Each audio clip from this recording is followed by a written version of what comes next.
Eu chamo a sua atenção em Romanos capítulo 2, versículo 28, porque não é judeu aquele que é exteriormente, nem circuncisão, o que é exteriormente na carne. Realmente a declaração do Espírito Santo, através das palavras de Paulo, em nos dizer que o verdadeiro Israel de Deus não é uma nação física em um país, em um determinado local, mas homens e mulheres que foram alcançados pela graça de Deus, circuncidados no coração pela obra do Espírito Santo de Deus. Bem, deixe-me recapitular um pouco desse tema que nós temos considerado até aqui: dispensacionalismo, a doutrina ou as visões dispensacionalistas e o ensino da palavra de Deus em contraste. Nós já vimos até aqui as características essenciais dessa doutrina ou desse ensino. Vimos que é uma teologia que tem um foco específico escatológico. Foco maior, o holofote desse movimento está no final dos tempos. Essa é a grande a luz maior lançada sobre o tema do final, a vinda de Cristo, o anticristo, o milênio. Esses temas estão realmente, são um prato cheio, assim por dizer, para o dispensacionalismo. Agora nós vimos também que a essência desse ensino, o movimento, não é exatamente ou apenas o foco sobre o final dos tempos, mas sim sobre a igreja. Realmente o centro, o âmago do ensino dispensacionalismo descansa na doutrina da igreja, onde nós vimos, no nosso primeiro estudo, que eles fazem uma grande diferenciação entre igreja por um lado e a nação de Israel por outro, dizendo-se que Deus tem dois planos, um plano para Israel e um plano para a igreja. Uma outra característica peculiar ou particular desse movimento é que eles entendem a Bíblia, assim como eles dizem, de uma maneira literalista, ou seja, o texto, a literatura, é interpretada de uma maneira literal. Toma-se a palavra de Deus, assim como ela é vista, observa-se a palavra de Deus como uma narrativa contínua, e assim a interpretação é feita de uma maneira bastante literal. De outro modo, você estaria alegorizando a palavra de Deus ou espiritualizando onde não se deve. Essa é a grande bandeira da interpretação bíblica do dispensacionalismo. Uma outra característica importante dessa doutrina ou ensino é que eles fazem essa grande distinção, eu volto a repetir de propósito, entre a igreja e Israel, onde Deus tem dois programas distintos na história, um programa para a nação judaica e outro programa para a igreja. Para os dispensacionalistas também, o termo Israel na Bíblia nunca significa igreja, mas o termo Israel significa apenas a nação de Israel na Palestina. Então esse é um termo que é entendido por eles com um único significado: Israel é sempre a nação, Israel é sempre o país. Agora nós entendemos, nós vimos isso, que a nossa compreensão bíblica é que o termo Israel na Bíblia significa tanto a nação judaica quanto a igreja. Israel também é um termo utilizado em referência à igreja. Esse versículo que nós acabamos de ler aqui é uma referência direta a isso também. Um outro elemento neste ensino, ou nessa doutrina, é que a igreja, ela nunca cumpre as promessas de Deus ou seus propósitos dados no Antigo Testamento. Todas as promessas ou profecias do Antigo Testamento são dirigidas à nação de Israel. Esse é o ensino do dispensacionalismo. O dispensacionalismo entende desta maneira: não há promessas dadas no Antigo Testamento para a igreja, não há profecias no Antigo Testamento referente à igreja, a igreja não é prevista no ensino e nas profecias do Antigo Testamento. A igreja surge apenas lá na frente, como um parêntese no plano de Deus para Israel. A igreja então é um plano B. O Senhor Jesus Cristo ofereceu o reino aos judeus, eles recusaram. Deus então postergou o cumprimento da sua promessa dada a Abraão, não é? Do reino, e ele passa então a lidar com a igreja. Então a igreja é o plano B, é o parêntese da história.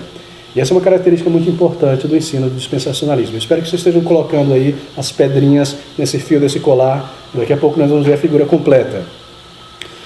Há um outro elemento que nós vimos também, interpretação bíblica sobre o final dos tempos em particular. Eles creem que o Senhor Jesus Cristo retornará não uma única e última vez, como nós cremos ser o ensino da palavra de Deus, e tem sido a crença de toda a igreja por séculos, mas que o Senhor Jesus Cristo retornará duas vezes.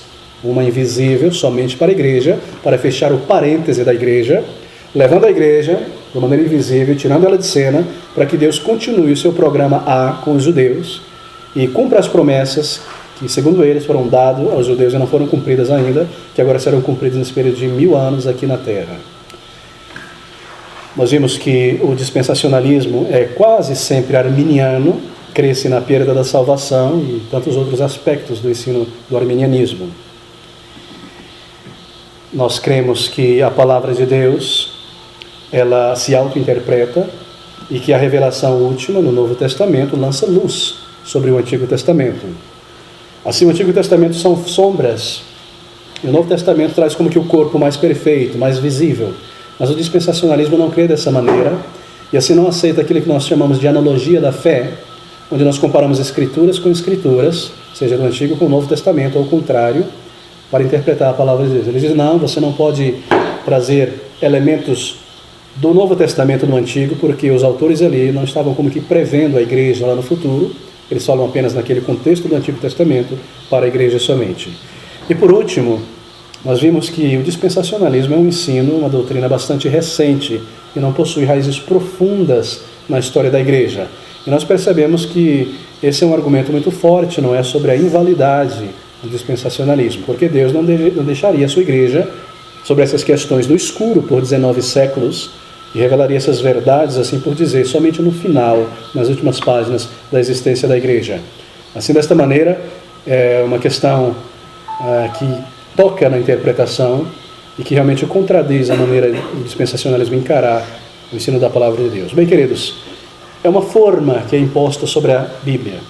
E no momento que nós começamos a considerar essa superestrutura, essa doutrina, com textos da palavra de Deus, nós percebemos que ela não permanece em pé, ela desmorona.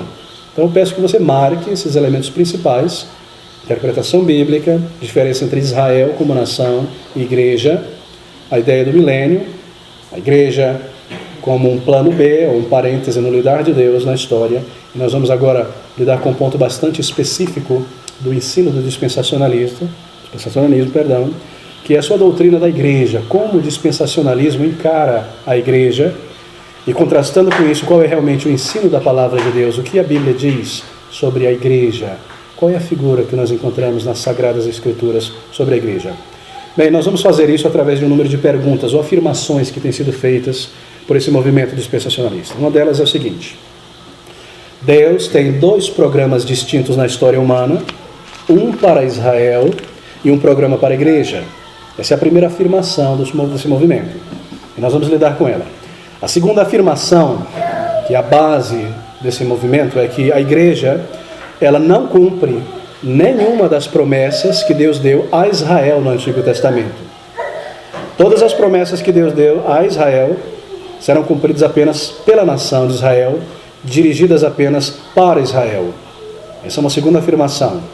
Uma terceira afirmação é que, para o dispensacionalismo, a igreja é um mistério. Não há nada no Antigo Testamento, dizem eles, sobre a igreja, absolutamente nada. O fato de ela ter aparecido foi um mistério no programa de Deus, porque não havia nada no Antigo Testamento falando sobre a igreja. Nós queremos considerar essa afirmação.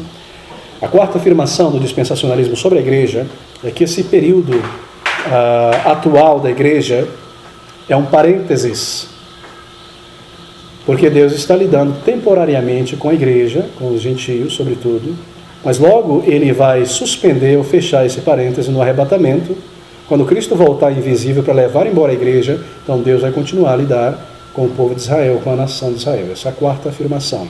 Em quinto lugar, a igreja, o corpo de Cristo, nos é dito pelos dispensacionalistas, ela surgiu apenas no Pentecostes, na vinda do Espírito Santo. E ela terminará o seu período com um arrebatamento. Ou seja, em todo o período anterior ao dia de Pentecostes, não havia igreja, porque a igreja é composta somente daqueles que serão salvos desde o Pentecoste até o arrebatamento. Assim, ninguém no Antigo Testamento está incluso na igreja. No Antigo Testamento nós só temos a nação de Israel. Essa é uma afirmação séria do dispensacionalismo. Se você tomou nota desses 6 pontos, nós queremos agora lidar com eles. Lembre novamente, deixe-me estressar esse ponto: diferenciação entre igreja E Israel é o ponto essencial ou o âmago da doutrina do dispensacionalismo. Em torno disso aí gira todas as ideias sobre o milênio, sobre o arrebatamento, sobre o anticristo e sobre questões como essa. Bem, queridos, vamos responder essa primeira pergunta, ou melhor, afirmação, que diz que Deus tem 2 programas distintos na história humana. Um programa para Israel, um plano para Israel e um plano para a igreja.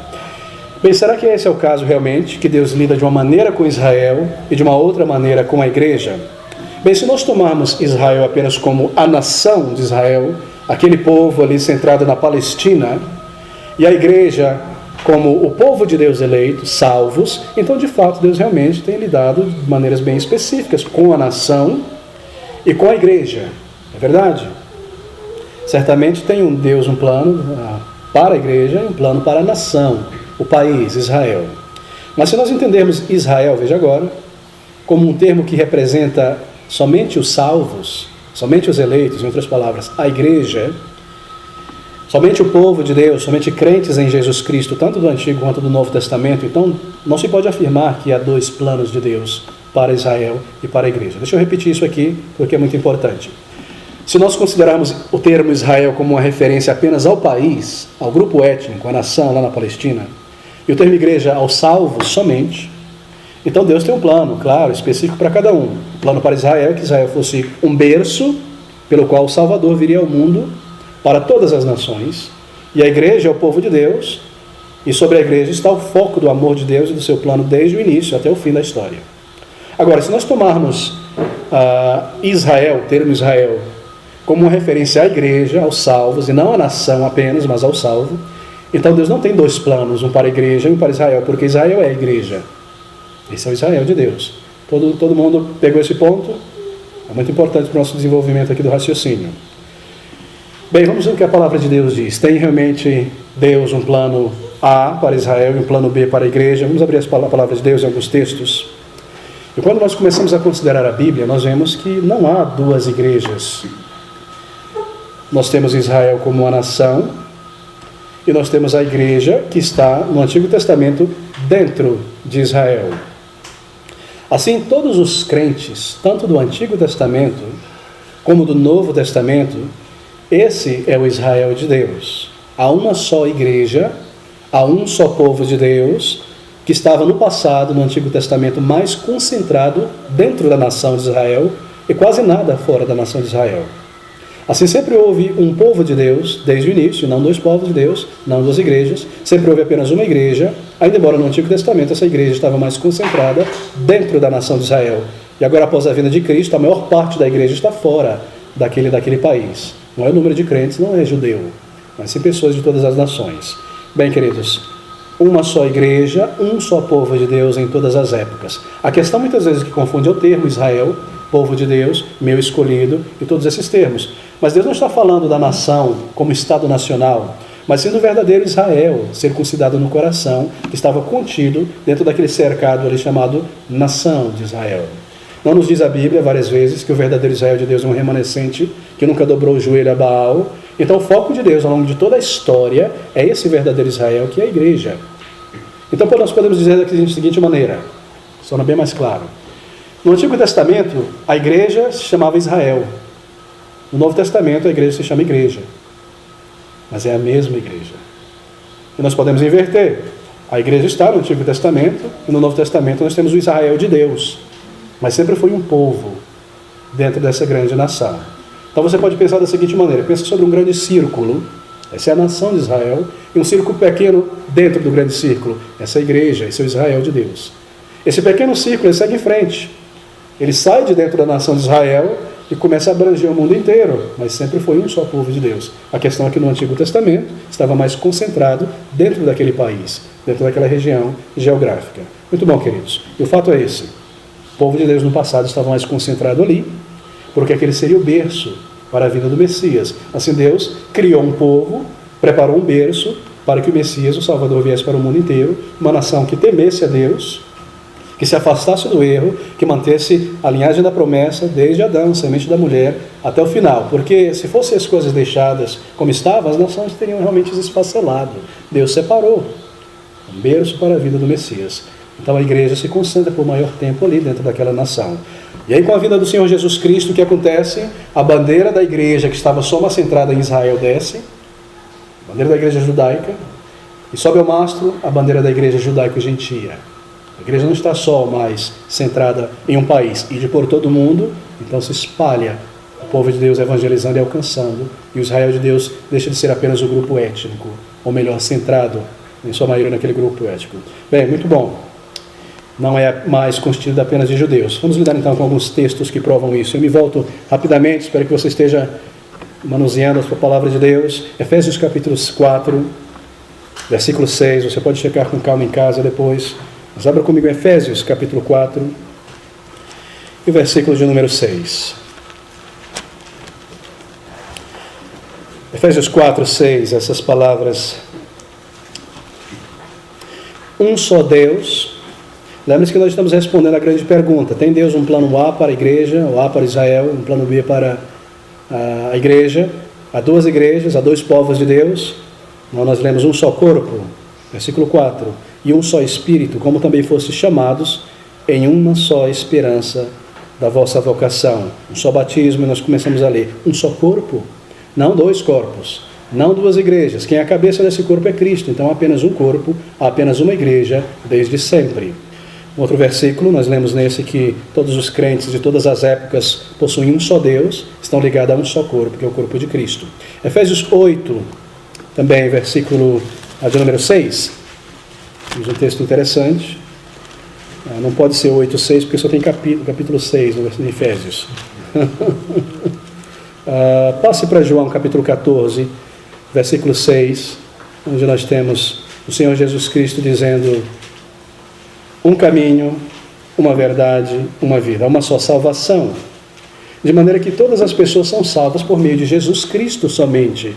Não há como pessoas serem salvas no Antigo Testamento por uma outra maneira. É o mesmo Salvador, todos os crentes sendo alcançados, toda a igreja, através de Jesus Cristo. Nós vamos passar um pouquinho rápido nesses versículos. 1 Tessalonicenses 4, versículo 17. 1 Tessalonicenses 4, 17. Depois nós, os que ficarmos vivos, seremos arrebatados juntamente com ele nas nuvens, a encontrar o Senhor nos ares, e assim estaremos para sempre com o Senhor. Nós lemos aqui sobre um só destino eterno para todo o povo de Deus. Quando o Senhor Jesus Cristo retornar, toda a igreja subindo com ele. Não há essa história de uma parte do povo de Deus ficando por aqui e outra parte subindo. Efésios capítulo 4, versículo 4, nós lemos que os crentes de todas as épocas formam um só corpo. Efésios capítulo 2, versículo 19, nós lemos ali que há uma família e uma nação santa somente, não duas famílias de Deus, e não duas nações santas, apenas uma. Efésios 2, versículo 19. Em João capítulo 10, versículo 16, nós lemos que há um só rebanho e um só pastor. Não dois rebanhos, não dois pastores. Bem, queridos, é bastante claro o ensino da palavra de Deus. Deus possui uma igreja somente, um povo de Deus somente, que é chamado de igreja ou de Israel de Deus. Enquanto no Antigo Testamento estava mais centrada dentro do país ou da nação judaica, mas agora se espalha pelo mundo inteiro. Israel como Estado-nação não é a igreja, mas o berço. Não é? Os eleitos de Deus sempre estiveram ali, desde o início, desde os primeiros ali. Muito bom. Segunda afirmação do dispensacionalismo é a respeito da igreja também. A igreja, eles dizem, não cumpre nenhuma das promessas ou dos propósitos que Deus deu somente ao povo de Israel. Deixa eu repetir isso aqui. Segundo esse ensino dispensacionalista, nada que Deus prometeu à nação de Israel é cumprida pela igreja. Eles chamam isso aí de teologia da substituição. Estão dizendo que a gente está substituindo Israel pela igreja, dizendo que a igreja cumpre as promessas, mas de maneira nenhuma. Se nós fizermos a seguinte pergunta, se Deus está lidando somente com Israel por um lado, e as profecias ou promessas que ele deu a Israel devem ser cumpridas somente por Israel, e por outro ele está lidando como Estado-nação, e por outro somente com a igreja, Israel significa somente igreja, então há sim uma distinção na maneira. Há certas profecias que foram dadas para Israel como Estado-nação, como país, e há certas profecias que foram dadas a eles, mas que se cumpriram na igreja, porque lembre-se, Israel no Antigo Testamento é sempre uma figura da igreja. Então, muitas promessas que foram dadas à nação, foram dadas, na verdade, ao Israel de Deus dentro daquela nação, que vai ser cumprido pela igreja, pelo Israel de Deus no futuro, ou seja, nessa época que nós estamos vivendo e para muito além. Um outro ponto, quando nós lemos as Escrituras, nós percebemos que muitas profecias foram dadas, em particular à nação. Se não se arrependerem, Babilônia vai vir, meu servo Ciro vai vir, etc, etc, etc, serão destruídos. Isso aconteceu, não é? A capital é destruída, a nação é dividida. Então muitas dessas profecias são dadas realmente apenas para eles como nação. Mas muitas delas são dadas para eles como representação da igreja. E se cumpriram na igreja. Porque Israel no passado, mais uma vez, é uma figura da igreja. Textos que nos mostram isso. Bem rapidamente, Gênesis, capítulo 12, no versículo de número 1 a 3, nós temos uma grande profecia aqui. Ora, o Senhor disse a Abraão, sai da terra da tua parentela e da casa de teu pai para a terra que eu te mostrarei. E far-te-ei uma grande nação, e abençoar-te-ei, e engrandecerei o teu nome, e tu serás uma bênção. E abençoarei os que te abençoarem, e amaldiçoarei os que te amaldiçoarem, e em ti serão benditas todas as famílias da terra. Veja o capítulo 28 agora, do versículo de número 14, ainda em Gênesis. E a tua descendência será como o pó da terra, e estender-se-á ao ocidente, e ao oriente, e ao norte, e ao sul, e em ti e na tua descendência serão benditas todas as famílias da terra. Bem, queridos, em parte essa profecia, ou essa promessa, perdão, dada a Israel aqui, em particular a Abraão, não é? O representante primeiro de Israel, foi se cumprida em Israel literalmente. De Abraão nasceu uma grande nação que se espalhou pelo mundo inteiro e encheu o mundo inteiro. Mas há um elemento espiritual aqui que só pode ser cumprido na igreja e jamais pela nação física, étnica de Israel. A promessa que Deus deu para Abraão de que os seus descendentes seriam em grande número já foi cumprida. Mas o dispensacionalista diz, não, isso não foi cumprido ainda, nós precisamos de um milênio, quando a igreja é tirada de cena, e Deus vai cumprir essas promessas, porque não foi cumprida. Mas veja comigo 2 Crônicas, capítulo 1, versículo 9.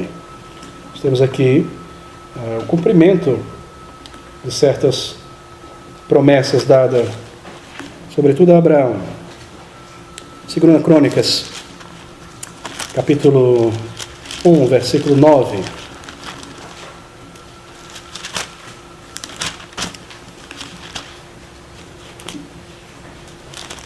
Perdão. As palavras. Agora, pois, ó Senhor, essa é a oração de Salomão.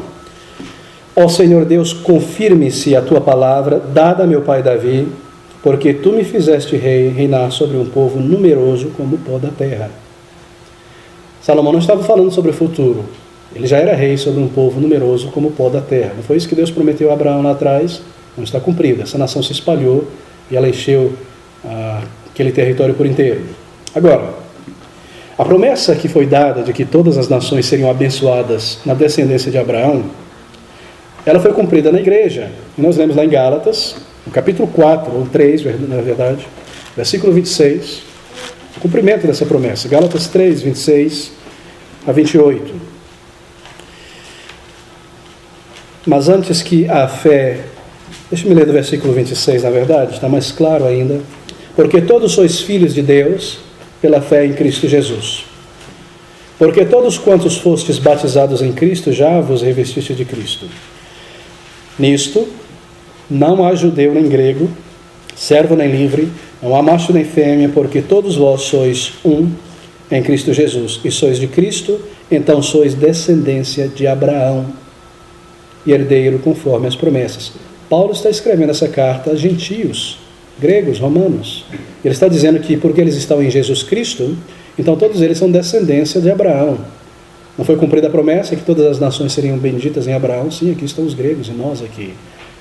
Por quê? Porque Cristo é a grande promessa, é a grande semente prometida a Abraão. Lhe foi prometido um filho, um descendente, em quem serão benditas todas as nações da terra. Veio Isaac. Bom, ele foi uma grande bênção.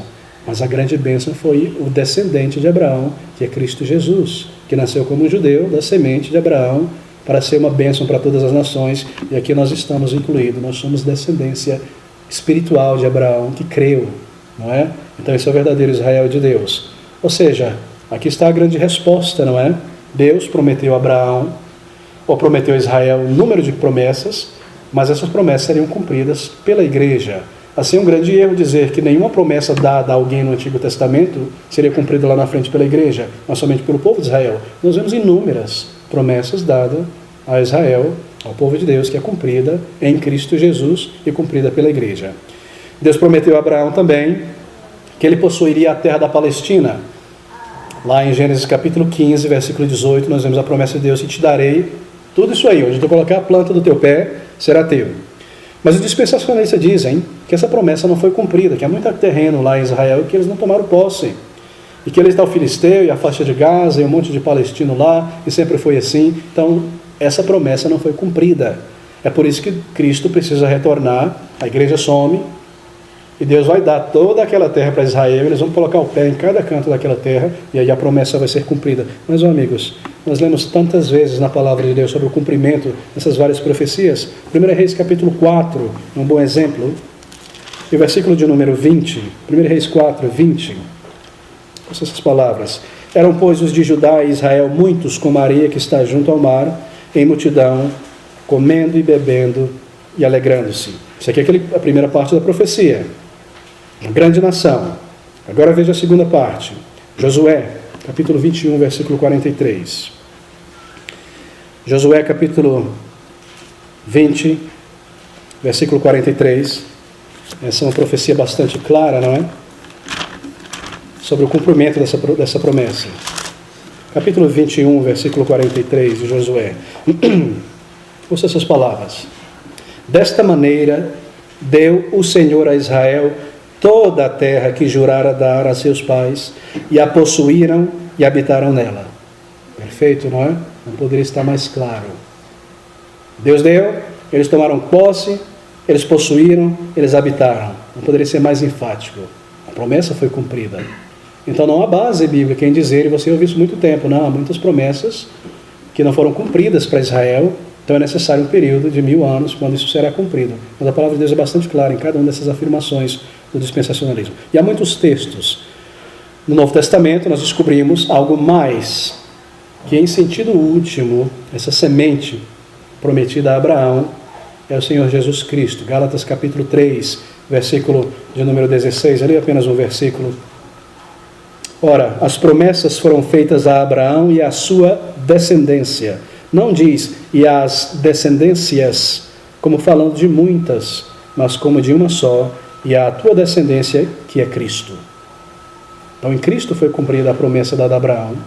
E porque nós estamos em Cristo, ela é cumprida na igreja. Então, em Cristo, nós somos o Israel de Deus. Você pode checar depois o versículo 29 de Gálatas. Todos que estão em Cristo pela fé são semente de Abraão e co-herdeiros da promessa feita a Abraão, como nós vimos há um minuto atrás, versículo 29. Essa é a segunda afirmação, o dispensacionalismo, que diz que nenhuma promessa de Deus dada à nação de Israel pode ser cumprida pela igreja. Mas nós vemos centenas delas sendo cumpridas pela igreja. Por que eles afirmam isso? Porque eles dizem Israel na Bíblia é só aquela nação. Você não pode usar o termo Israel para a igreja. Não, nós vemos muitas vezes que o Israel de Deus é a igreja, e o termo sendo usado. E nós vemos que o verdadeiro Israel de Deus no Antigo Testamento sempre foi o povo de Deus, a igreja, ou seja, os eleitos. Bem, queridos, terceira pergunta, uma afirmação. O período da igreja foi um mistério no Antigo Testamento. Não há nada no Antigo Testamento que fale sobre a igreja, que preveja a igreja, porque o lidar de Deus é sempre com Israel. Então não há nada sobre a igreja ali. Eles ensinam dessa maneira, que o período da igreja foi um mistério. Nunca houve uma profecia, nunca houve um sinal avisando que surgiria uma igreja por ali no Novo Testamento. Então vem como um mistério no plano de Deus e nós não sabemos exatamente por que Deus fez isso. Nós apenas entendemos que talvez Israel tenha rejeitado a promessa e Deus fez esse parênteses na história por algum tempo. Eles dizem que a existência da igreja foi revelada apenas quando Jesus Cristo veio. Foi somente ali que começou a se saber alguma coisa sobre a existência da igreja. Tudo antes era uma referência e um lidar de Deus somente com os judeus. Minha palavra de Deus fala sobre algo bastante diferente a respeito disso. Em Atos capítulo 3, versículo de número 24, nós temos o grande sermão do apóstolo Pedro. Atos capítulo 3, versículo 24, o primeiro sermão da igreja inaugurada, assim por dizer, já existente. E nós lemos essas palavras. Atos 3, versículo 24. Veja o que Pedro diz, é muito importante isso aqui. E ouvindo eles isto, unanimemente levantaram a voz a Deus e disseram: Senhor, Tu és o Deus que fizeste os céus e a terra e o mar e tudo quanto neles há. Eu estou lendo o versículo capítulo 24. Eu creio que você está no 23. Perdão, capítulo 4. Eu creio que você está no capítulo 3, não é isso? Pois é. Aqui Pedro está dizendo, marque aí, não volte a página não. Pedro está concluindo o sermão aqui, no versículo que eu acabei de ler. Foi Tu que fizeste todas essas coisas que nós vemos aqui, não é? A vinda do Espírito Santo, a salvação de muitos gentios. Agora leia esse versículo comigo.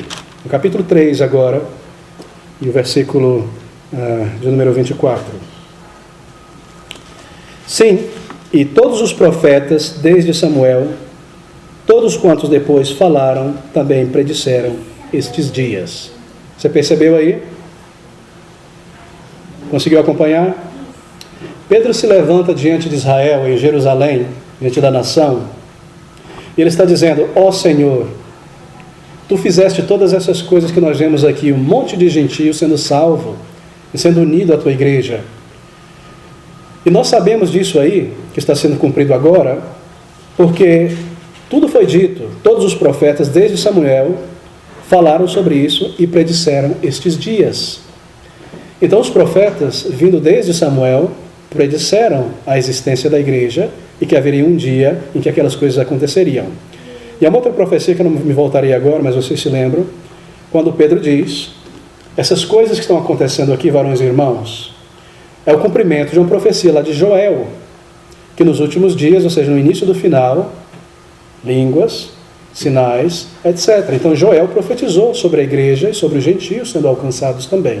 Então há muitas profecias e muitas indicações no Antigo Testamento sobre a vinda ou a formação visível de uma igreja que não seria apenas judaica, mas que comporia todas as nações.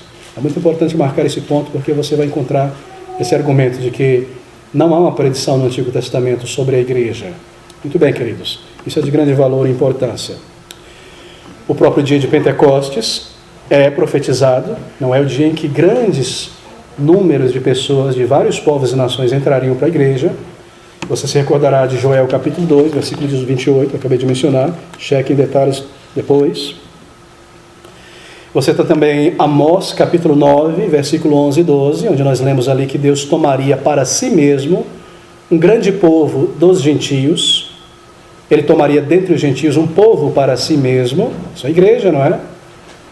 Está sendo profetizado ali no Antigo Testamento. E lá em capítulo 15 de Atos, nós lemos exatamente o cumprimento disso, no versículo 13 e no versículo 17. Então há muitas profecias e afirmações que a igreja do Senhor Jesus Cristo, ela se espalharia. E aquela tenda que estava pequenininha ali só em Jerusalém, Israel, o que aconteceria? Aumenta as estacas, abre o leque dessa tenda, cobre todas as nações. Isaías capítulo 54. Então há muitas profecias, há muitas indicações de que a igreja do Senhor Jesus Cristo viria como uma igreja que cobriria todas as nações. Centenas de indicações. Bem, se existem profecias no Antigo Testamento predizendo a existência da igreja, a salvação de pessoas de todas as nações, como nós já vimos que existe, então isso quer dizer que Deus nunca suspendeu o seu propósito, o seu lidar com Israel. Ele continua lidando com Israel, porque o Israel para Deus são os eleitos. Então ele tem lidado com o seu povo eleito desde o início, não é? Por todas as épocas. Isso é algo maravilhoso. Bem, queridos, o reino de Deus, ele foi tomado de Israel como uma nação. Pense sobre isso, é muito importante considerar isso. Como uma nação, como Estado nacional, o reino de Deus, ou aquilo que estava centrado como o reino de Deus, fincava-se ali naquela nação. Mas Deus tirou daquele povo, daquele grupo étnico, essa grande bandeira chamada ali está o reino de Deus, naquele país. E passou isso aí à igreja. A igreja sempre existiu. Só que a igreja deixou agora de ser centrada em um grupo étnico ou nacional, e ela é a igreja invisível, universal do povo de Deus, feito de todos os povos e nação.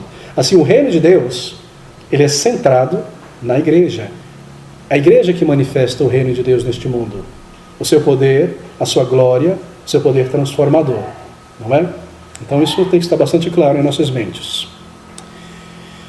quando a plenitude dos gentios foi enxertada naquela oliveira, que representa o povo de Deus, a oliveira, o símbolo, não é? Sempre no Antigo e no Novo Testamento.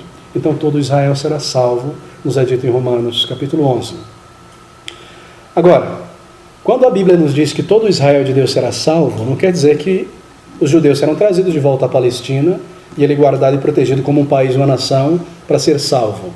Mas que todo o Israel de Deus circuncidado no coração, todos os eleitos pelos quais Cristo morreu serão, no final das contas, salvos, e salvos de fato. Isso é uma característica clara no ensino da palavra de Deus sobre a igreja. Não há propósito para os judeus à parte de Cristo Jesus.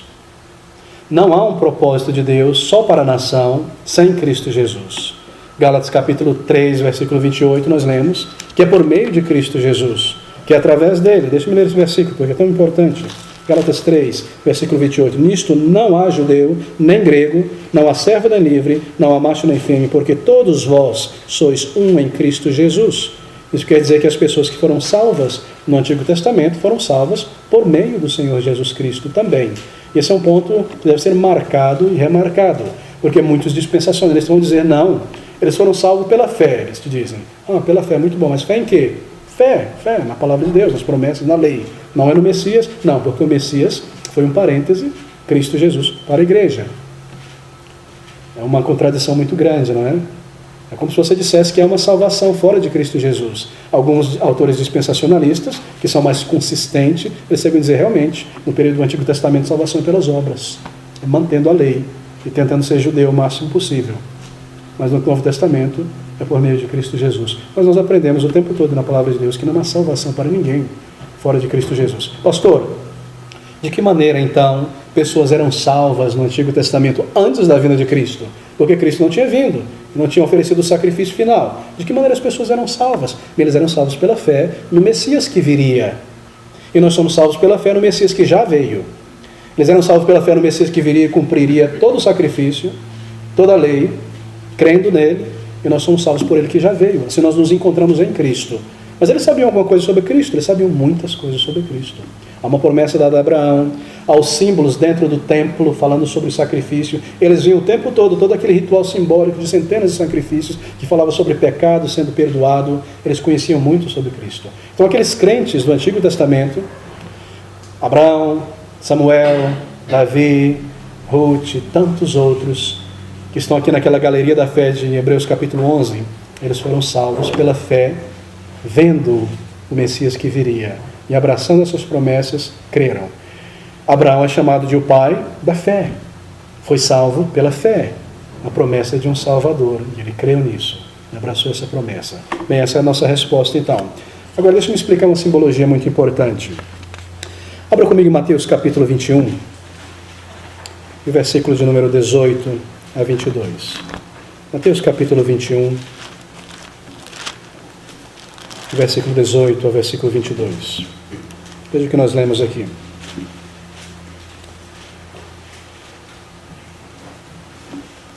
Nós temos um incidente, que o Senhor Jesus Cristo, ele voltava para a cidade e tinha fome, né? Ele retorna com seus discípulos, na manhã seguinte, para Jerusalém.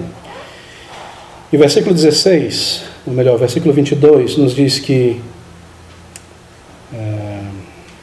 versículo, na verdade, 19. Visitando uma figueira, perto do caminho, dirigiu-se a ela e não achou nela senão somente folhas. E disse-lhe, nunca mais nasça fruto de ti para sempre.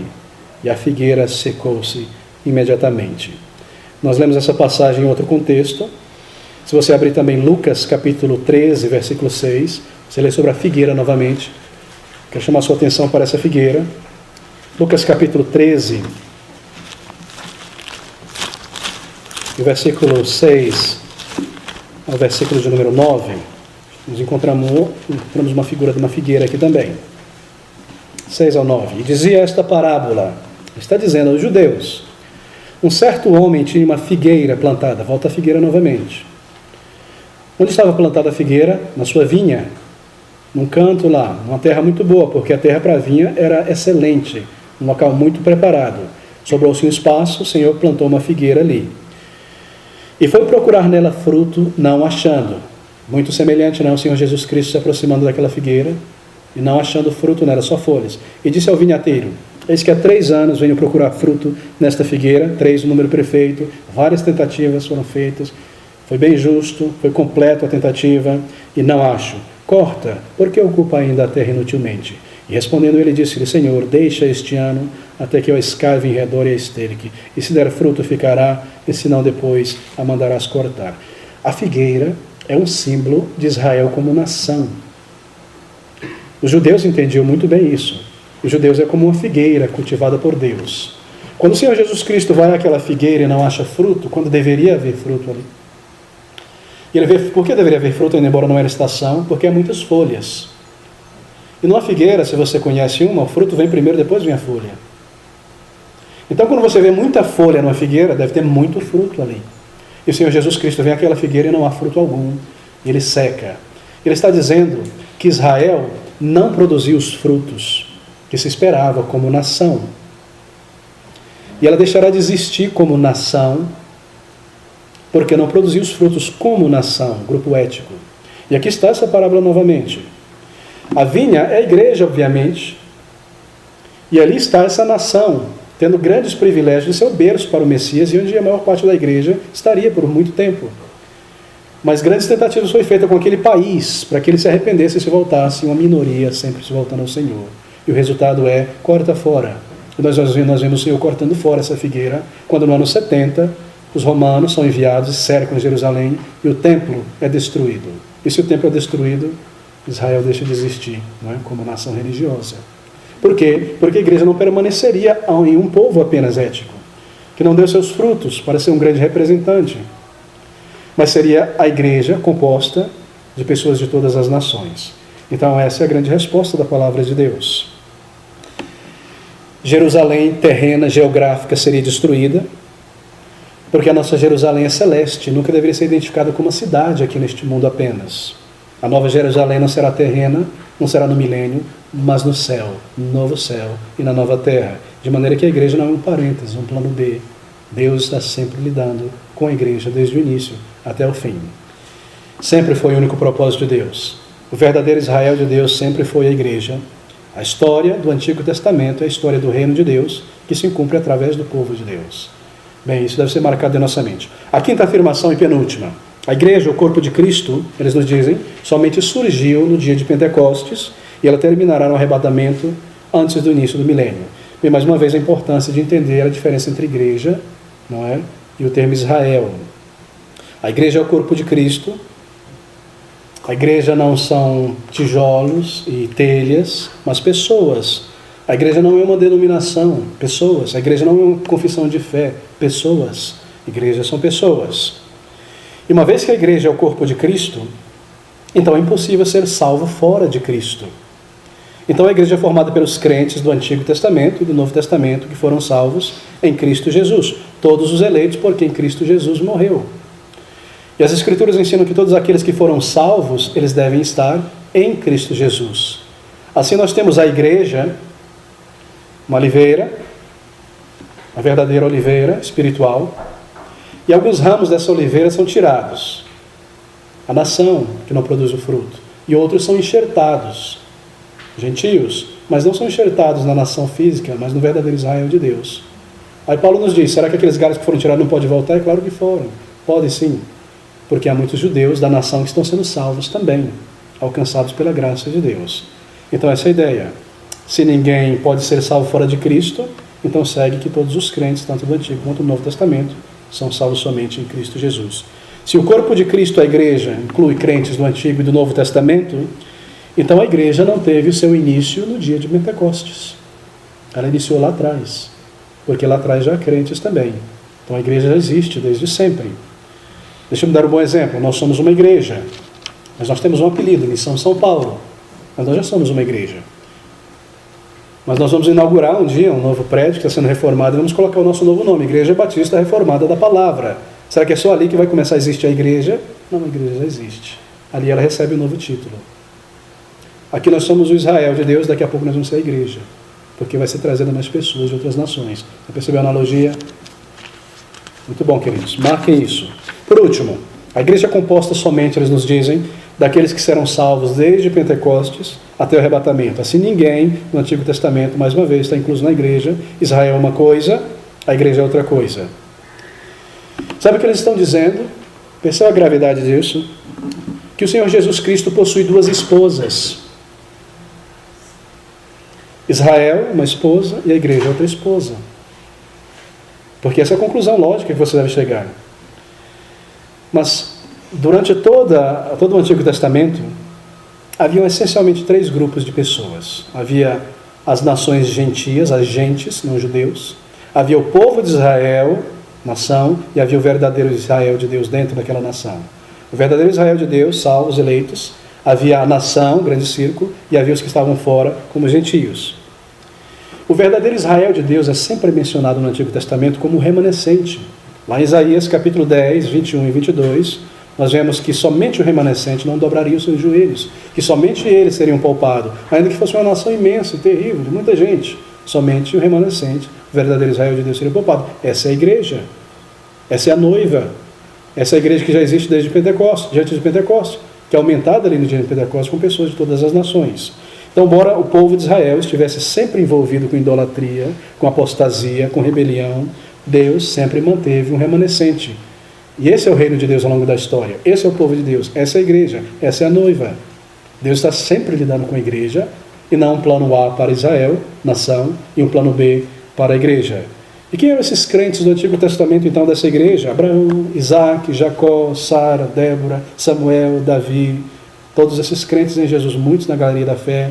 Ali na vida do Senhor Jesus Cristo ainda, Simeão, Ana, eram os crentes da igreja. Você percebe a ponte, a passagem, saindo só do meio do povo judeu, um pequeno remanescente, e se esparramando agora por nações de todas as partes. Bem, queridos, de maneira que o ensino da palavra de Deus não é sobre dois povos, duas igrejas, duas noivas, dois corpos de Cristo. Há uma unidade de todos os crentes nesse corpo. E essa linha da igreja vem desde o início dos tempos até o final. E o propósito de Deus e o plano de Deus é com a igreja. Bem, nós respondemos aqui 5 afirmações. Ou lidamos com 5 afirmações do dispensacionalismo. Primeiro, Deus tem um programa para os judeus e um programa à parte para a igreja. Eles dizem que muitas das profecias, ou todas elas, no Antigo Testamento se cumprem somente na nação. Nós vemos que se cumprem na igreja e também na nação. Eles dizem que não há nenhum sinal ou indicação de que a igreja viria. A igreja é um mistério, você não tem nada no Antigo Testamento sobre a igreja. Nós vimos que há muitas indicações e declarações. E nós vemos que a igreja não surge no dia de Pentecostes, mas ela vem desde o Antigo Testamento, incluindo várias épocas e vários períodos da história. Deixe-me fazer uma recapitulação final. A essência ou o âmago do dispensacionalismo. Diferenciação entre igreja e Israel. Interpretação literal ou literalista da igreja. A ideia de um milênio literal aqui neste mundo. 2 retornos do Senhor Jesus Cristo, um invisível e um visível. Essas várias afirmações de que as profecias e promessas dadas no Antigo Testamento é somente para Israel. Que o termo Israel só se refere à nação e nunca à igreja. E nós vimos como a palavra de Deus contradiz todo esse ensino do dispensacionalismo e afirma algo bem diferente. Em outras palavras, a figura é muito clara. Uma só igreja, um só povo eleito que é formado em todas as épocas, Israel como berço por onde viria o Messias, mas uma nação abençoada que recebeu grandes privilégios, mas esses privilégios foram tirados, porque foi plantada ali numa vinha e nunca deram fruto como nação, mas os eleitos permanecem, e o povo de Deus sendo reunido de todas as épocas. Bem, nós iremos ver no nosso próximo estudo sobre o final dos tempos, que é algo muito mais conhecido, eu creio, a respeito do dispensacionalismo, não? O arrebatamento e tantos outros elementos.